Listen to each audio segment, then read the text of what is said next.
pada video ini saya akan menampilkan materi terkait pengertian, tujuan, dan ciri teks pada teks negosiasi. Yang kedua, negosiasi dan surat penawaran. Yang ketiga, struktur dan kebahasaan teks negosiasi. Dan yang terakhir, langkah menulis teks. Ini tugas Bahasa Indonesia, saya kelas 10H, Masanto Franciscus Savirus Ruteng. Perkenalkan nama saya, Marius Chani Fridolin, biasa dipanggil Suci. Selamat menyaksikan. Pengertian teks negosiasi adalah jenis teks yang berisi proses tawar-menawar antara dua pihak atau lebih untuk mencapai kesepakatan bersama.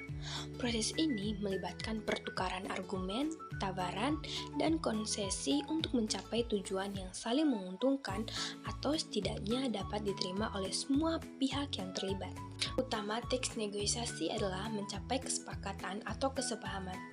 Namun, terkadang negosiasi juga bertujuan untuk membangun hubungan baik, mencari solusi atas permasalahan, atau sekedar untuk memahami sudut pandang pihak lain. Ciri-ciri teks negosiasi: yang pertama, adanya dua pihak atau lebih yang terlibat. Negosiasi selalu melibatkan minimal dua pihak yang memiliki kepentingan yang berbeda. Yang kedua, proses tawar-menawar. Terdapat proses tawar-menawar yang dinamis, di mana masing-masing pihak mengajukan tawaran dan konsesi. Yang ketiga, tujuan untuk mencapai kesepakatan. Tujuan utama negosiasi adalah mencapai kesepakatan yang menguntungkan atau dapat diterima oleh semua pihak. Yang keempat, penggunaan bahasa persuasif. Bahasa yang digunakan cenderung persuasif dan diplomatis untuk mempengaruhi pihak lain. Yang kelima, adanya kompromi. Biasanya melibatkan kompromi dan saling pengertian di antara pihak-pihak yang terlibat. Negosiasi dan surat penawaran. Surat penawaran seringkali menjadi langkah awal dalam proses negosiasi. Surat penawaran berisi tawaran suatu barang atau jasa dari satu pihak kepada pihak lain. Setelah surat penawaran diterima, proses negosiasi akan dimulai. Pihak penerima penawaran dapat mengajukan negosiasi terkait harga, jumlah, kualitas, atau hal-hal lain yang belum disepakati. Proses negosiasi akan berlanjut hingga tercapai kesepakatan yang disetujui kedua belah pihak. Surat penawaran menjadi dokumen penting yang menjadi dasar dalam negosiasi. Struktur teks negosiasi umumnya terdiri dari: yang pertama, pembukaan, pengantar yang berisi salam, perkenalan diri, dan tujuan negosiasi. Yang kedua, isi, bagian utama yang berisi tawaran, argumen, dan konsesi dari masing-masing pihak. Ini adalah bagian yang paling dinamis dan melibatkan proses tawar-menawar. Yang ketiga, penutup, kesimpulan yang berisi kesepakatan yang telah dicapai atau kesimpulan jika negosiasi gagal.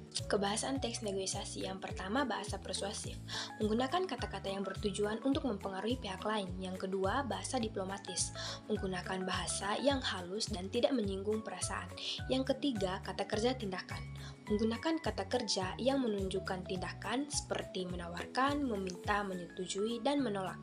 Yang keempat, konjungsi, menggunakan konjungsi untuk menghubungkan kalimat dan ide seperti jika, tetapi, dan sementara, dan lain-lain.